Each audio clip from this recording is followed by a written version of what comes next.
உலகெங்கும் இருக்கும் ஜோதிடம் டாக்ஸ் தமிழ் நேயர்கள் அனைவருக்கும் ஆஸ்ட்ரோ பூர்ணாவின் அன்பார்ந்த வணக்கங்கள். இன்னைக்கு நாம பார்க்கக்கூடிய பதிவு மே மாத பலன்கள். இந்த மே மாதத்துல இருக்கக்கூடிய கிரகங்களின் கோச்சார நிலவரங்கள் அப்படின்னு பாக்குறதுக்கு முன்னாடி இந்த மாதத்துல இருக்கக்கூடிய கிரகங்களின் பெயர்ச்சிகள் அப்படின்னு பார்க்கும்போது இந்த மே மாதத்துல ஒரு சிறப்பு வாய்ந்த ஒரு மாதம் தான். ஏன்னா முற்பகுதியில இந்த மே மாதத்துல பாத்தீங்கன்னா சூரியன் உச்சம் பெற்று இருக்கிறார், சுக்கிரன் ஆட்சி பெற்று இருக்கிறார்.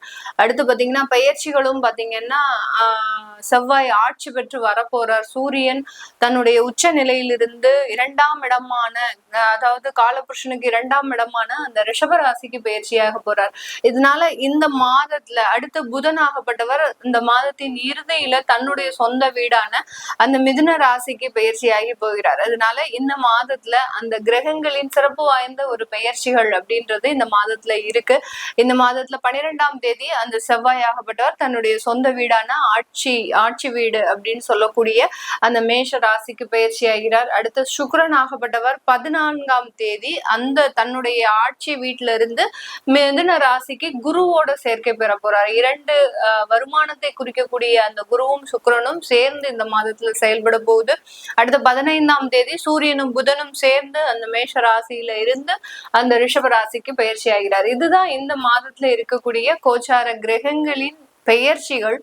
இந்த பெயர்ச்சிகள் மூலமாக ஒவ்வொரு ராசி என்பர்களுக்கும் என்ன மாதிரியான ஒரு மாற்றத்தை கொடுக்க போகுது, அந்த ராசி என்பர்கள் என்னென்ன விஷயங்கள்ல வளர்ச்சி அடைய போறாங்க அப்படின்றத இந்த பதிவுல நம்ம தெளிவா பார்க்கலாம். இந்த சேனல்ல முதன்முறையா பாக்குறீங்க அப்படின்னா சப்ஸ்கிரைப் பண்ணிக்கோங்க, பெல் பட்டன்ல ஆல் ஆப்ஷன் சூஸ் பண்ணிக்கோங்க. விருச்சிக ராசி என்பர்கள் காலபுருஷனுக்கு 8ஆம் இடம். 8ஆம் இடம்ன்றது பாத்தீங்கன்னா ஆயுள் ஆரோக்கியம், அடுத்து பாத்தீங்கன்னா கடன் வழக்குகள், அடுத்து பாத்தீங்கன்னா விபத்துகள், இதெல்லாமே கொடுக்க ஒரு ஸ்தானம் தான் இந்த 8ஆம் இடம். அதாவது மறைவு ஸ்தானத்திலேயே 100% கெடுதலான பலன்களை கொடுக்கக்கூடிய ஒரு இடம் தான் இந்த 8ஆம் இடம். இந்த 8ஆம் இடத்துல இருக்கக்கூடிய ராசி என்பர்கள் விருச்சிக ராசி என்பர்கள். இந்த ராசியில சந்திரன் நீச்சம் அடைகிறார், மனோகாரகன் நீச்சம் அடைகிறார். இந்த ராசியில செவ்வாய் ஆட்சி பெறுகிறார். ஆட்சி பெறார் அப்படின்ற போது பாத்தீங்கன்னா ரொம்ப உடம்புலாம் ஸ்ட்ராங்கா தேஜஸா இருப்பாங்க. ஆனா மனதளவு பாத்தீங்கன்னா ரொம்ப வீக்கா இருப்பாங்க. இந்த விருச்சிக ராசி என்பர்கள் பாத்தீங்கன்னா எப்போதுமே வெளி உலகத்துக்கு ரொம்ப தைரியமானவர்களாக இருப்பாங்க. உள்ளுக்குள்ள பாத்தீங்கன்னா நிறைய வேதனைகளும் வருத்தங்களும் இருக்கக்கூடிய ஒரு ராசி என்பர்கள் இந்த விருச்சிக ராசி என்பர்கள். இப்படிப்பட்ட இந்த ராசியில இருக்கக்கூடிய அன்பர்களுக்கு எல்லா இடத்துலயுமே பாத்தீங்கன்னா ஒரு போராட்டம் அப்படின்றது அதிகப்படியாக இருக்கும். இந்த செவ்வாய் எந்தெந்த இடத்துல எல்லாம் இருக்கும் அந்தந்த இடத்துல எல்லாம் பாத்தீங்கன்னா போராட்டம் அதிகப்படியாக இருக்கும். உங்களுடைய சுய ஜாதகத்துல செவ்வாய் லக்னத்துல இருந்து எத்தனாம் இடத்துல இருக்கு, சந்திரனில் இருந்து எத்தனாம் இடத்துல இருக்குன்னு பாத்தீங்கன்னா அதன் மூலமாக அந்த பாவகங்கள் மூலமாக உங்களுக்கு நிறைய பாதிப்புகள், நிறைய போராட்டங்கள். இப்போ 5ஆம் இடத்துல செவ்வாய் இருக்கு, லக்னத்திற்கு 5ஆம் இடத்துல செவ்வாய் இருந்தாலே பாத்தீங்கன்னா அந்த ஜாதகர் தன்னுடைய குழந்தையினால ஒரு போராட்டமான ஒரு வாழ்க்கையை அனுபவிக்கக்கூடிய ஒரு ஜாதகரா இருப்பாங்க. குழந்தை ரொம்ப போல்டா இருக்கும், ரொம்ப தைரியசாலியா இருக்கும், எல்லாத்துக்கும் படக் படக்குன்னு பேசக்கூடிய ஒரு குழந்தையா இருக்கும். அதை பார்த்து கொஞ்சம் வருத்தப்படக்கூடிய ஒரு நபராக தான் இந்த ஜாதகர் இருப்பார். இந்த மாதிரியாக அந்த செவ்வாய் எந்தெந்த இடத்துல எல்லாம் இருக்கோ அந்தந்த இடத்துக்கெல்லாம் பாதிப்பு அதிகப்படியாக இருக்கும். இப்போ இந்த விருச்சிக ராசி என்பவர்களுக்கு இந்த மாதத்துல உங்களுடைய 6ஆம் இடத்துல செவ்வாய் பகவான் வர உங்களுடைய ராசி அதிபதி. இந்த 6ஆம் இடம் அப்படின்ற சொல்றது பாத்தீங்கன்னா ருணரோக சத்ருஸ்தானம், அடுத்து வேலையை குறிக்கக்கூடிய ஒரு ஸ்தானம். இந்த ஸ்தானத்துல செவ்வாய் இருந்தாலே பிரச்சனை தான். ஏன்னா 6ஆம் இடத்துல செவ்வாய் வந்துருச்சு அப்படின்னாலே பாத்தீங்கன்னா வேலையில ரொம்ப கோவம் வரும். எல்லாரும் அயோக்கியத்தனம் பண்றாங்க, எல்லாரும் ஒரு மரமண்டைகளா இருக்கிறாங்க. ஆனா அவங்களுக்குதான் அங்கீகாரம் கிடைக்குது, அவங்களுக்குதான் எல்லாம் நல்ல வரவேற்பு கிடைக்குது, ஆபீஸ்ல ஒரு நல்ல ஒரு பதவி உயர்வு, வருமான உயர்வு எல்லாம் கிடைக்குது. நம்ம எல்லாம் உழைக்கிறோம், விருச்சிக ராசி என்பவர்கள் உழைக்கிறதுக்கு அஞ்சவே மாட்டாங்க. இரவு பகலாக 24 மணி நேரத்துல 20 மணி நேரம் உழைப்பவர்கள் 4 மணி நேரம் தான் அந்த உறக்கம்ன்றது இருக்கும். எந்த இந்த இந்த ராசியில அந்த சந்திரன் நீச்சம் அடைகிறதுனால பெரிய அளவுக்கு தூக்கத்தை விரும்பாதவர்கள், அந்த ஏதாவது ஒரு சிந்தனை இருந்துகிட்டே இருக்கும், ரொம்ப விழிப்போட இருப்பாங்க, ரொம்ப கவனமாக இருக்கணும் அப்படின்ற மாதிரியாக இருப்பாங்க. இந்த மாதிரியாக இருக்கக்கூடிய அந்த நபர்களுக்கு வேலை அலுவலகத்துல பெரிய அளவுக்கு அங்கீகாரம் இருக்காது. இப்போ காணாத குறைக்கு நம்ம செவ்வாய் வேற 6ஆம் இடத்துல வந்திருக்கிறார். அதனால ஒரு துச்சமாக அந்த வேலையை தூக்கி எறியக்கூடிய ஒரு தருணம். எப்படிப்பட்ட தருணம்?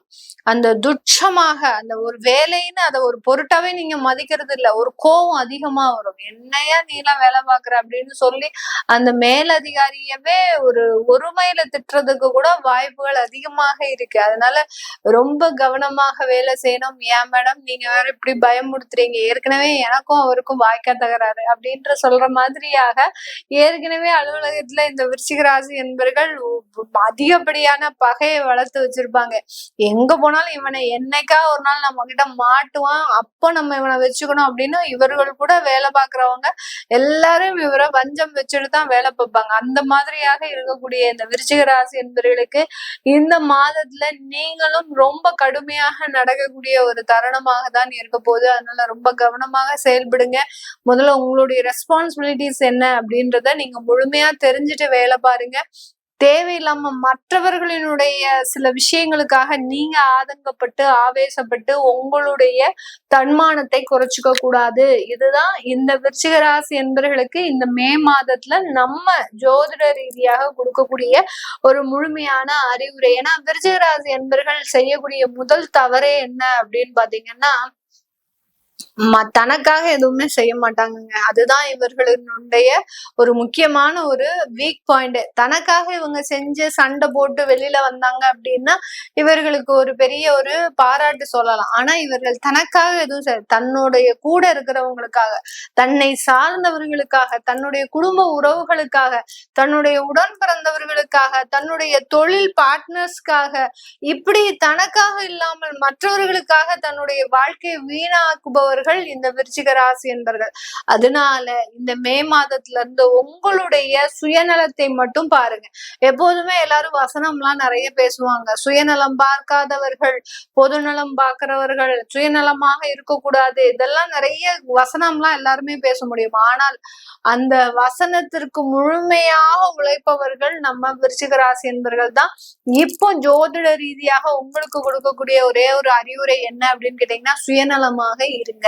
விருச்சிக ராசி என்பவர்கள் என்னைக்கு நீங்க சுயநலமாக இருக்கிறீங்களோ அன்னைக்குதான் உங்களுடைய வாழ்க்கையில வெற்றி பெற முடியும். உங்களுடைய 7ஆம் இடத்துல சூரியன் வரப்போறாரு. இந்த 7ஆம் இடம் அப்படின்றது உங்களுடைய வெளிநாட்டு பயணத்தை குறிக்க போகுது.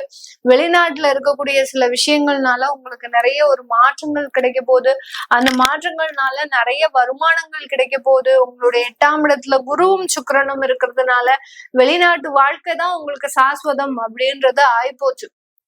இனிமே நீங்க வெளிநாட்டுல இருந்து உள்ளூருக்கு வரணும் முடிவு எடுக்கிறது, இங்க எனக்கு எதுவுமே பிடிக்கல, என்னுடைய சொந்த நாடு, சொந்த ஊரு, சொந்த மண்ணு, இதுதான் எனக்கு வாழ்க்கை அப்படின்லாம் இருக்கக்கூடாது.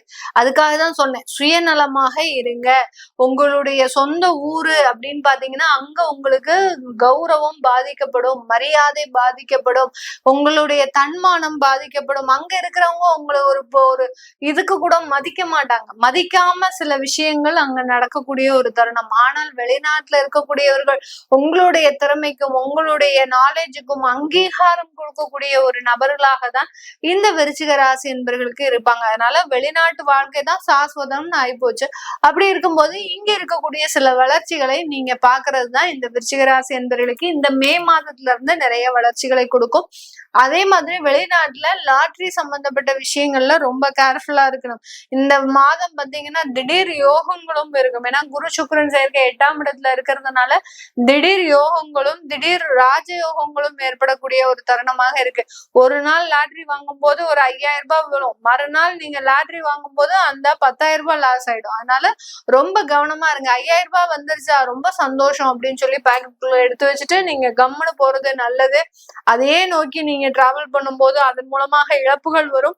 மெயினா விருச்சிக ராசி என்பவர்களுக்கு ட்ரேடிங்ல ரொம்ப கேர்ஃபுல்லா இருக்கணும்.